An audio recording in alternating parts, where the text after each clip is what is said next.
Hello and welcome to the podcast of myself, Matt Davey, and Connor Godfrey. In this episode, we talk to film journalist, critic, and author Ian Nathan, where we discuss the filmography of the late great Sir Sean Connery.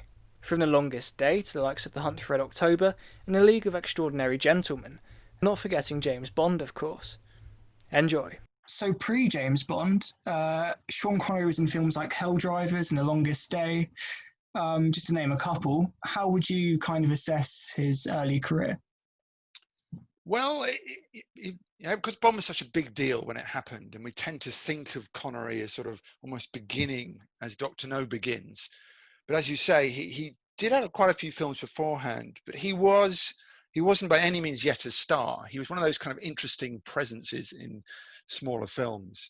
Darby O'Gill, I think, is the one everyone remembers, this mad sort of fantasy involving sort of leprechauns and cliched Irish people and pots of gold. And clearly, he was just taking the work at the time. And he's not a guy who's sort of come through the kind of classical route. He hadn't come via theatre and Shakespeare, and he hadn't gone to RADA.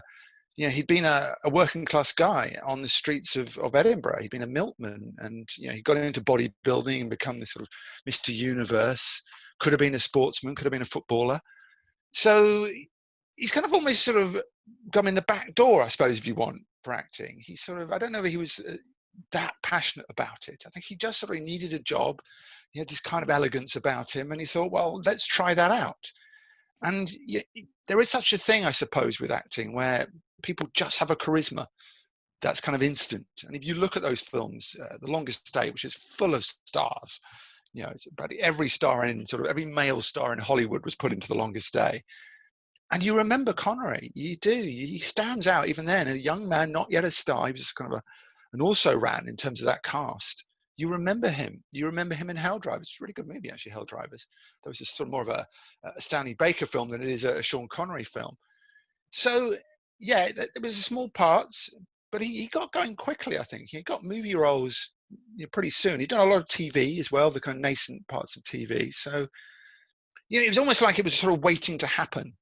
I think the kind of Bond thing was just sort of on the horizon because you could see a star coming out of these things.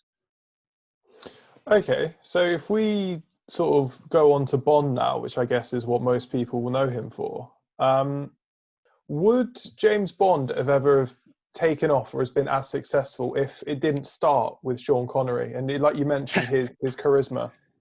Yes, I imagine it would have taken off in the sense they were looking at everyone from Cary Grant, all these other actors. I think Roger Moore had sort of been talked about even before Connery. There'd been sort of a whole load of names that were discussed and auditioned, and there were sort of radio shows and things going on. And obviously, the books were a big deal before Connery. They were bestsellers.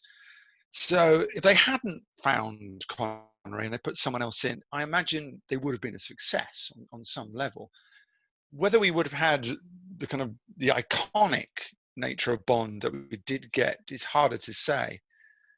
I would suggest not, because I think there's something that Connery does with that role, working with the director and with the producers and with Fleming, that just sort of defined it as a sort of screen presence and the screen property, if you want. He sort of took ownership of it, and certainly across Dr. No, From Russia with Love, and to a bit Goldfinger, set the stall out on what the role could be and what the whole series of films could be. So in that sense, no, we needed Sean Connery to kind of actually sort of put the blueprint in place. Yeah, I'm inclined to agree with that, actually. I think he's probably the most iconic, isn't he? I think maybe him as a lead perhaps sold the films just as much as the actual stories. I just want to talk about his films in general. Obviously very successful at the time and have held up quite well, I think, in certain respects. But for you, have they aged perhaps as well as, obviously recently they've gone for a different sort of tone with the Daniel Craig ones. Do you think his films in particular have aged well, or do you think they've not held up as well in terms of some of the stuff that's in them? Obviously, yes. There's kind of two parts to that question, really. On the one sense, as movies and as movies of their time, I think they've aged very well. Obviously, some of the special effects might look a little tinny these days.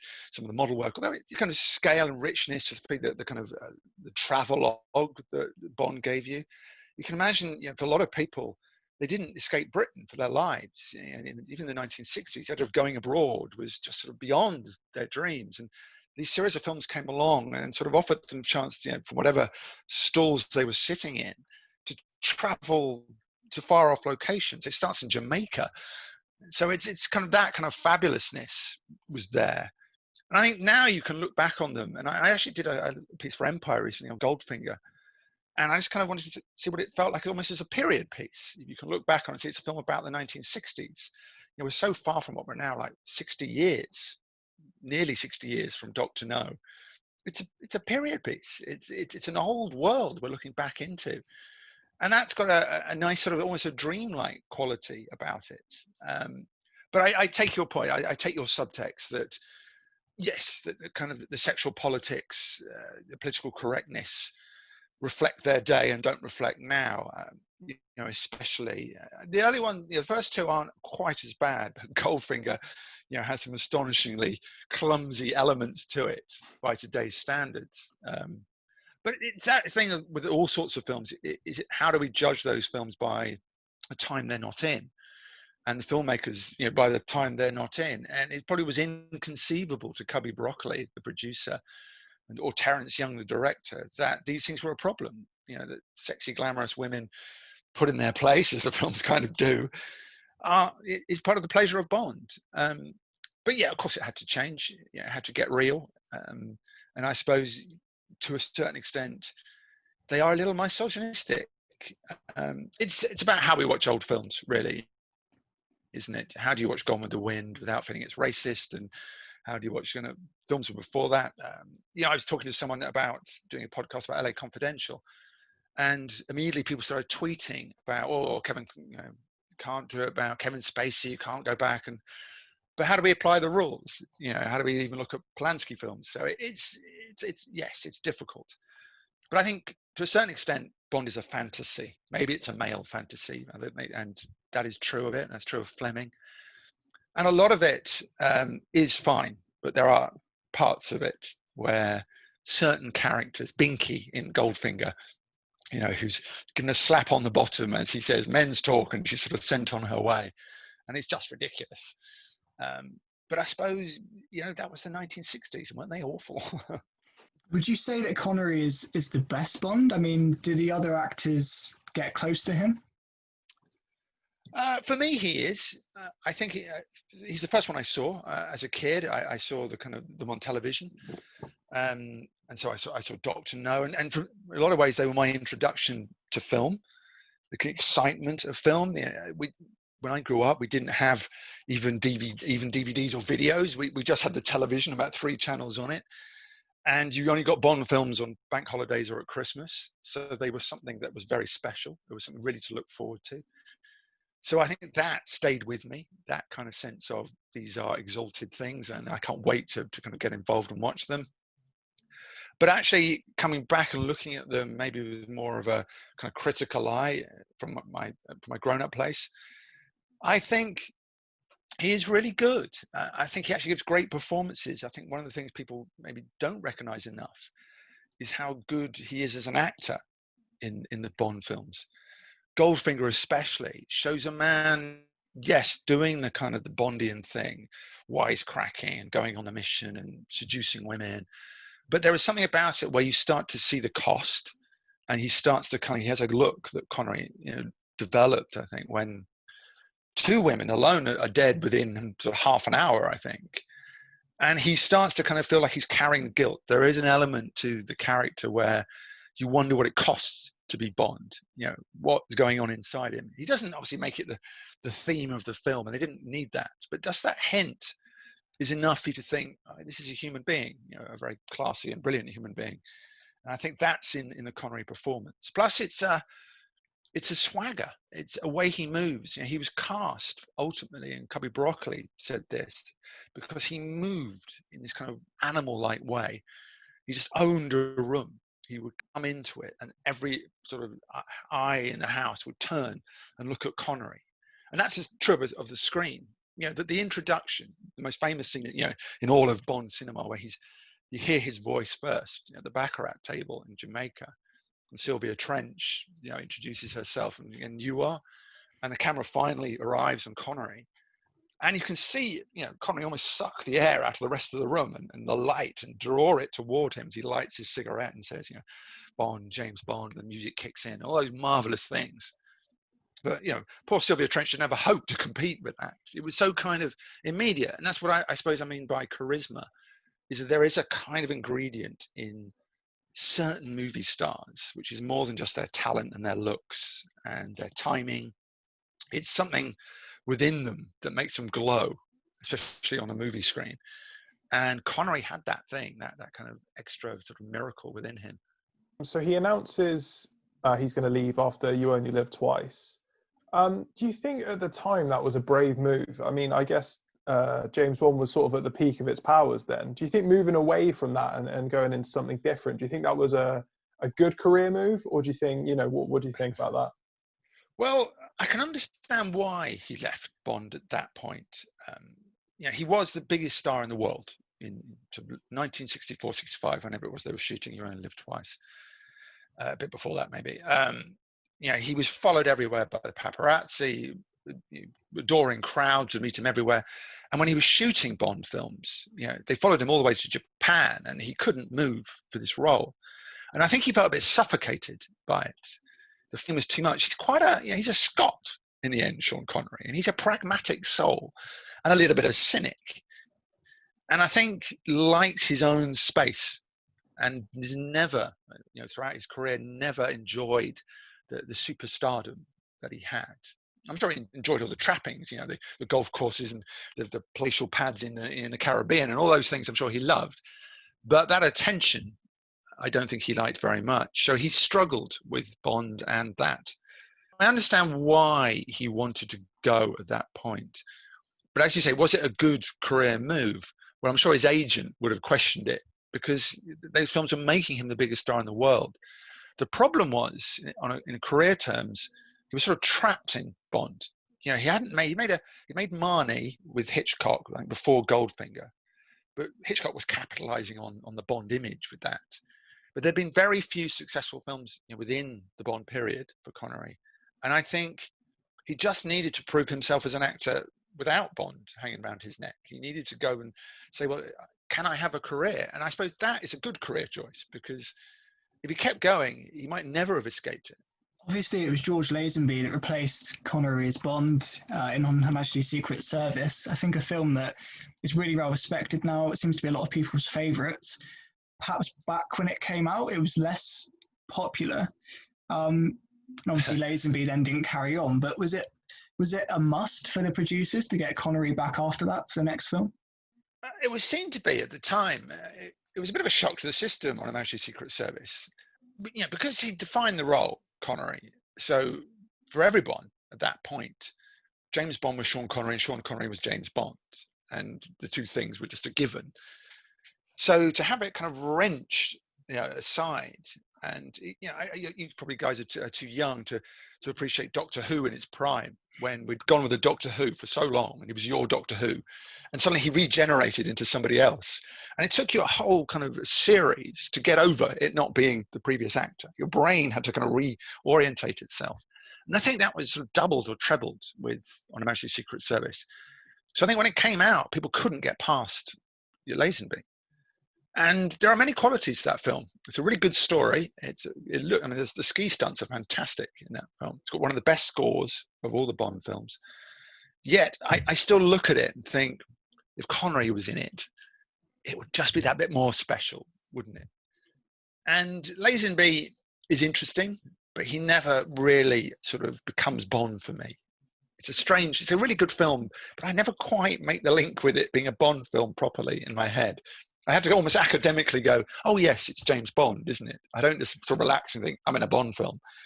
So it's always been difficult. So I think coming out of that, and it hadn't done as well as the previous Connery ones in sort of box office terms, it seemed the natural thing to do for Eon and Cubby Broccoli and Harry Saltzman to sort of go back and offer Connery the world for one last go. To make I suppose they needed a better transition. I suppose they were thinking that we do one more Connery, then let's have a path to whoever can come next. Let's figure this out.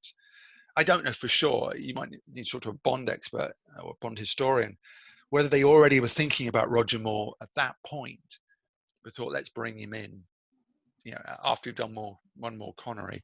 It's hard to say, but I think they opted for safety and brought Connery back. So obviously after Bond, you had a director like Sidney Lumet that directed Connery over 3 different decades. Do you think that he was perhaps the best director to get the best out of Connery, seeing as they worked so often?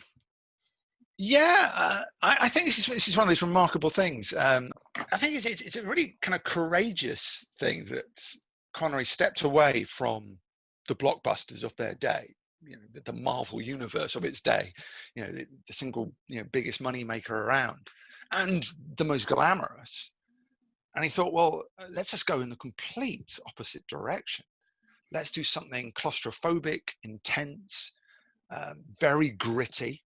And he turned to Sidney Lumet. And Sidney Lumet's kind of this New York director who sort of developed his career in TV in America, directing plays on television, and was very much a man who wanted to make New York style films, cutting edge films, hard, often politically driven. He began with the marvelous 12 Angry Men, which is a sort of a terrific sort of courtroom thriller set in a jury room, and sort of expanded from there. But he loves morally ambiguous films about uncertainty of the way law and order works.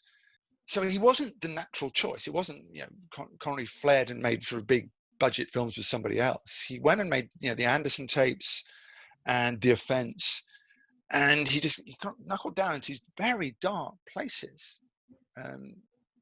where you would never expect James Bond to be. And in a way, it was a kind of shedding of the skin. It was a kind of divorce that was going through. And he said, I'm going to go completely in the opposite direction. And almost, if you look at him in those films, he's got a bit weightier, and let his hair grow a bit kind of unkempt. And obviously he was balding, and he doesn't really look like Bond anymore. You can see it's Connery, but he feels very different. So I think that was an equally much of a shock as Lazenby. But I think it's a really interesting choice, as if he was going, I'm an actor. I'm not a star. I'm very much an actor. I'm going to work with these kind of directors who are going to bring something very different out of me. And it took a long while for the career to kind of get going again, because he kept making these choices, which were daring and interesting, but they weren't very successful choices. The films were edgy and different and kind of arty.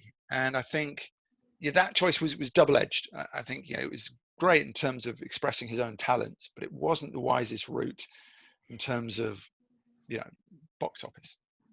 So I just want to talk about some other films that he did over the years. And we've got The Man Who Would Be King, obviously with Michael Caine, his good friend, one of my personal favourites as well. Sean Connery does actually mention that is his favourite film that he worked on. I was just wondering, why do you think that film, A, is so good, and B, why do you think Connery enjoyed that so much? Well, I think one reason is, you've already said, is that Michael Caine was his pal and friend, and they got the chance to go to India and shoot this wonderful Rudyard Kipling story, an absolute belter of a story, in old-fashioned adventure terms. It was great material. And he got a chance to be in a big film again with John Huston directing, a very famous, aging Hollywood director. And I think it was just the chance to be out there with the boys a bit, having very professional, because it's a terrific film. And probably really hard work, because the locations are very remote and it's very rugged. So it must have been quite a strain to make. But a chance to kind of be having fun with filmmaking, not having the pressure of living up to something. Because actually the characters in The Man Who Would Be King are flawed, and they're working class. They're private soldiers who have just got lucky in finding this kind of village where they're treated as gods. And there's a great sort of moral and sort of intellectual idea in it about how does one deal with that kind of sudden elevation. If you have all your dreams come true, how do you kind of deal with it? And I think Connery may have sort of understood a bit about that, in the fact that he'd come from humble origins, and he'd come from Edinburgh and had been a milkman, and 10 years later he was the most famous person on the planet, and he was kind of a god. So I think he would have really related to the parts that he and Kane played in The Man Who Would Be King. But I think also it fulfilled that thing that certain kinds of movie making can do, and that's just be having an adventure while you're making a film. To be out there, in view of the Himalayas, in remote locations, having the time of your life. I imagine there was the odd glass of scotch as well, partaken during the shoot. So I'm sure they were having a good time behind the cameras as well as in front. So, I mean, we've spoken about Bond, but of course Connery did kind of come back to it with Never Say Never Again. In the 80s, a rival Bond film, unofficial Bond film. Is that one of his more questionable decisions, or actually is it a bit of brilliance on his part? Well, it's not a great film, and it's a little bit, I suppose the word is icky, because it's evident he's a much older man, and he has these kind of love scenes with Kim Basinger, and it's a bit tired. There are kind of some pleasures in the film. Once again, a bit like with On Her Majesty's Secret Service, although it's vastly inferior to that. You do kind of have to remind yourself it's a Bond film, but once you kind of get there, it has the mechanics of a Bond film. It's basically a remake of Thunderball. Because that's the only one Eon didn't have the kind of copyright to. They couldn't hold on to it for complicated early Ian Fleming reasons. And so there are pleasures in it just as a thriller and a kind of spy story. But you can't get beyond the fact that he's far too old for the role. And, the best will in the world, he shouldn't be the sex symbol in that way at that time of his life. I think he did it for the money, and maybe he gave in to pressure. It kind of spoilt the legacy a little bit. We had those wonderful films he made back in the 1960s and the early 1970s, and that was precious. It's a bit like Indy 4. It kind of spoils the whole shape of the original trilogy. You think, let's just forget it exists, and we're in a happier place. Well, in 1988, Connery won his one and only Oscar for The Untouchables. Now, again, would you say perhaps that was maybe his best role, one of his best? Yeah, I mean, I think The Untouchables is fabulous. And I think Untouchables for me is sort of that it had some successes in the kind of 70s and 80s. The Untouchables is almost like where it sort of kickstarts again. We get the kind of second stage of the Connery career. Because he's an older guy, and he's brilliant at playing the older guy. It's almost as if it took that long to finally shed Bond. And the choice of it is just fantastic, because it's this gangster movie played at a sort of pitch. It's almost like a comic book film. The moral polarities are good guys and bad, and everyone's playing something very heightened. Yet the skill of it, and you've got to give credit to Brian De Palma as director and David Mamet with a fantastic screenplay, is that while it is a nonsense, it's this kind of daft gangster story about the good guys trying to bring down Capone, all the characters emerge richly and with great human qualities, none more than Connery as the street cop, the one good apple in this kind of terrible barrel that is Chicago. The guy who knows the way of the streets, the mentor to Kevin Costner, the Gandalf to his Frodo. He's the guy on his shoulder, so he gets all the choice lines. One of his, if he pulls a knife, you pull a gun. The great Chicago way speech. And you think he must have read that script and thought, this is just fantastic. I'm going to win this film. Because even compared to the great lines that De Niro has as Capone, and Costner has all these kind of, he's the star of it, ostensibly. Connery just has, the backbone of that film. I love that moment when they're out on the stake, they're out on the Canadian border to get the kind of the booze running to come in to cross the American border, and he's chasing after Capone's man. He's just got enough of this fucking running shit. He does this, and you just think it sounded Irish then. Not well, the character's meant to be Irish, to be fair. But you think that was just an ad lib, wasn't it? It's just Connery getting the stitch and going, I'm not going to run anymore. I'm Sean Connery. We're just going to play the scene however I want to play it. Costner is really funny about The Untouchables. He's saying that it's his big moment. He's about to become a star, and his first proper red carpet. And he starts down the red carpet and he hears all this screaming, females screaming, and he's looking around and he's thinking, like, this is it. And they're all down the carpet. And he realizes that's where Connery is, this elder statesman, this older guy, and that flocked to see Connery. So he still had it. He still had that kind of charisma about him. So I'm just going to talk about some other films he sort of went on to slightly later. My personal favourite Sean Connery performance is Indiana Jones, when he's in Indiana Jones, plays Indiana Jones' dad. It's just so unbelievably good, the sort of connection and chemistry they have between them. So do you think he was a natural fit for that film? And why do you think that he didn't then want to come back when they did it more recently with the Kingdom of the Crystal Skull? But he was the perfect fit for Indy's dad. And as is well known, Lucas and Spielberg literally sat down. I think it was Lucas who said, why don't we have James Bond play Indy's dad? And the idea, the kind of meta idea of Indy and Bond together in a film made them grin. And the idea that they could work with Connery, forget Harrison Ford, they knew that was going to happen. It's like, we could work with Connery. I think that just made them delight as filmmakers and as kind of film watchers. Those guys are geeks, and they'd watch all the Bond films. They delighted in the Bond films. Spielberg wanted to make one, had been turned down by Broccoli. He pushed to make one early in his career, and he didn't, and maybe that's for the best. But he absolutely worshipped the idea of having Connery in his film. And the pleasure is all ours, though, isn't it?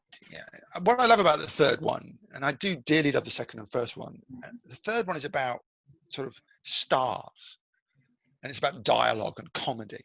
It's far less about the kind of the adventure trappings, as great as they are, and the Holy Grail could be anything really. What matters is this kind of relationship between father and son that humbles the hero, humbles Indiana Jones. And there's something brilliant, and it's such a good screenplay in the sense that the dad he's a nerd. He's intellectual. He's not a guy who's good to be outdoors. He's the archaeologist, and he's rather disgusted in his wayward son, who does all the kind of saving of the day. And his son throughout can't win his approval. So it sort of makes Indy young again, makes him a child, and it's delightful because I think people understood that. People understood that idea of fathers and sons, and you need your dad's respect, and you just can't get it, and you can't do anything right. And in fact, they can't quite communicate properly. They can't quite express their emotions. So it's a really delightful kind of shift from the first two into something, first of all about kind of Indy doing his thing and saving the day, and kind of wonderful kind of stunts involved. Whereas the third one is just about this very sweet relationship. That's all about really stars as well, about the idea of Ford being the action star of the 80s. And, now he's got the kind of the great hero Connery, the guy who originated all this sort of in his own movie, on his own turf, taking over and being the kind of the guy you can't compete with, as Costner would told him. How do you beat Connery to the attention? But it's a wonderful chemistry they have together, the kind of ease. And you forget how funny Harrison Ford is, how droll he can be in parts. And the kind of dialogue they get going is just fantastic. So I just want to talk about another one of his films that I really enjoy. The Hunt for Red October, obviously, Jack Ryan. It's just a very good film. There's something I do want to talk about, though, is you might see this coming, his accent in the film. Obviously, they start talking Russian in the beginning and they sort of transition to English, and some of them have Russian accents, but obviously Sean Connery has his trademark Scottish accent. I was just wondering, why do you think that directors were sort of okay with having Sean Connery not putting on an accent? Why do you think they were just sort of accepted it and just went with it? I suppose one reason is that when you get Connery, certainly for a film on the scale of Hunt for the Red October or the Untouchables, certainly those later blockbusters, you are investing in Conneryness and Bondness to a degree. I mean, Connery might argue with that. I'm only hired as an actor, but if you are financing Hunt for the Red October and spending, $60 million, whatever it cost at the time, and I imagine a lot of that went to Connery, you are investing in his presence, and a lot of that presence is that voice that was Bond's voice. And I think one thing people get kind of wrong is that it's not that Scottish. It's kind of a bit Scottish, but it's not, Jimmy Cranky. It's not the kind of ridiculous, kind of strong, thick Scottish accent. It's got a subtlety to it, and it's got a flavour to it. Connery's accent. It is Celtic. He just makes the lines slightly different. So it's a great voice, and I think they liked that. Also, I imagine that it just didn't work. They tried it. He sort of tries to do something Irish in The Untouchables, but it doesn't sound very Irish, and just becomes this weird sort of Scottish thing that's sort of near enough, but you just don't care. And that sort of happens even more pronounced in Hunt for the Red October, where we'll sail into history and all that, that stuff. And it's that great beginning where they're all speaking, Russian, and it's all the big kind of Russian music's going, and it's a really skillful scene. It's McTiernan where it kind of spins round, doesn't it? The camera spins round, and gradually start speaking in English, and the audience have to kind of go, "Oh, I get it. We've become Russian experts in the middle of the scene." And I think, it's kind of fantastic just to hear his voice suddenly just be his voice. All the other people trying to do the accent and getting on with it, and Connery's just like, "I'm here, damn it! I'm going to do the lines. I'm going to play the part, and I'm not going to give it any Russian at all, because I don't think he does. Really, does he? He doesn't attempt it in any way. It's just Connery's accent, and again, you just don't worry. So it's not realism. It's that thing in movies that, are movies meant to be real? Are they meant to replicate reality fully? Well, in some ways they don't. They're kind of, we don't have cuts and montages and all those things in life. So films are a different sort of state of reality. And they're almost like a dream state that you kind of go and watch and enjoy. And Bond was really indicative of that. And I think Connery's kind of, and his voice are part of that. We buy it because it's a movie world. He's a movie Russian. Therefore, a movie Russian would have Sean Connery's accent. I'd say he'd probably tell you he was doing a Russian accent and you can fuck off. But it's just a pleasure of listening to him, I think. We probably will talk about his retirement in a bit, but just to talk about the period before that, the late 90s, 2000s, he's in a different kind of film, we'll say that. He's The Rock with Nicolas Cage, Entrapment with Catherine Zeta-Jones. We were seeing a slightly different version of Connery, I'd say, perhaps less serious than his stuff in his earlier sort of bodies of work. Well, why do you think he decided to take that turn into less serious? And do you think he sort of knew perhaps he was getting towards the end of his acting career and just wanted to do something a bit less serious? Yeah, he always was very funny, right back to Bond. He was always good with a one-liner, had that very dry sensibility. But I think post Indy 3 and post the way he sort of elevated his own image through that, and I suppose a little bit The Untouchables, you got this kind of new Connery sort of willing to send up the very idea of being Sean Connery, and somehow in doing that sort of elevate the idea of Sean Connery. It didn't always come off. Entrapment is a questionable film, the best of times. And again, one that has a rather kind of icky romance in the middle of it. But The Rock really is just a joke about throwing Sean Connery, and it's kind of a joke about him being maybe what happens if sort of James Bond got long in the tooth and become this kind of ragged old man, and throw into the middle of a Michael Bay action movie, which is, at the time, it was just about the biggest thing going. So you can see why Connery wanted to do it. A great payday, and this kind of idea of actually you're building the film around him. And that's sort of what kept happening. These people kept coming up and saying, well, we'll build this film around the persona of Sean Connery. And I suppose it was easy as well. He could relax back and do these things with aplomb, just as long as you play a bit of Sean Connery, and he's home and dry. Obviously, he retired after the League of Extraordinary Gentlemen. Obviously that was a troubled film, shall we say? But was it perhaps too soon to see the last of Connery? Yeah, I think from a spectator's point of view, yeah, definitely. You really hoped there would be more to come. He was getting older, and I think you have to say that it's hard work making a film. And if you're in your 80s, it's doubly hard work. So, wasn't an easy decision to make any kind of film, and he had a very bad time on Leave Extraordinary Gentlemen. He'd sort of started making slightly perplexing decisions, and I think he started to regret them. He'd been offered Lord of the Rings. He had a script had been given to him, and he was offered this extraordinary deal where it was like, I don't know, sort of 10-11% of the gross, and sort of 7 million up front. And he would have learned, if you actually do the calculations, if he'd actually played Gandalf, he would have earned something like $450 million. It would have been the biggest payday in history. And I think that played on his mind a bit. And that's what kind of why he took League of Extraordinary Gentlemen. He thought, this is the kind of thing people are doing. He didn't get what Lord of the Rings was. That was his problem.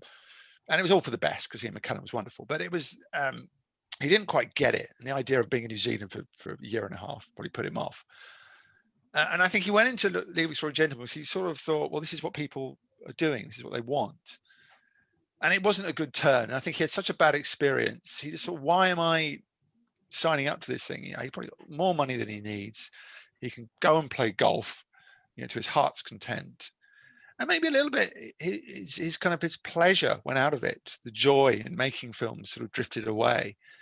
And he sort of let it go. And it takes a lot, I think, to step away while you've still got a great career going. Gene Hackman did it. Just to say, right, that's enough work. That's a great body of work. I've had an extraordinary career. Now I can go off and enjoy retirement, as most other people do at that age.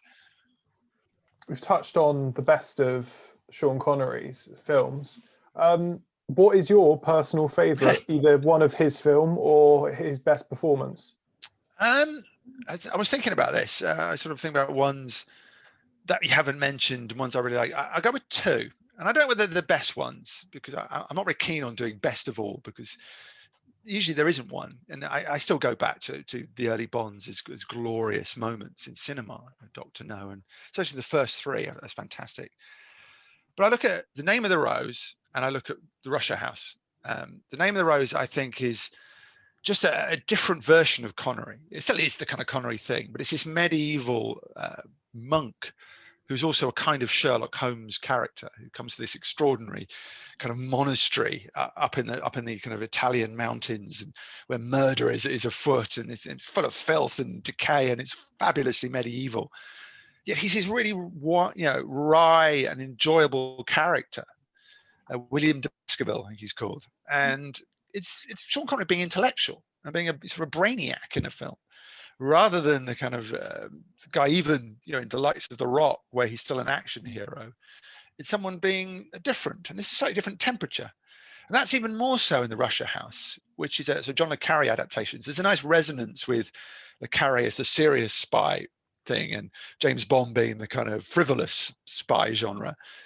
And I like the fact that Connery did a le Carré, and the character he plays is this kind of dissolute, jazz-loving publisher who gets sort of roped into being an agent, a double agent, just an agent across the border in Soviet Russia, and falls in love with Michelle Pfeiffer, as he does, as she's a Russian wife he has to kind of interact with. And it's just a glorious look at Connery sort of going to seed. He sort of lets himself go. He's put on weight, and he's just a guy who's just kind of a bit run down in his life, who's reawakened, as anyone would be, by the sight of Michelle Pfeiffer.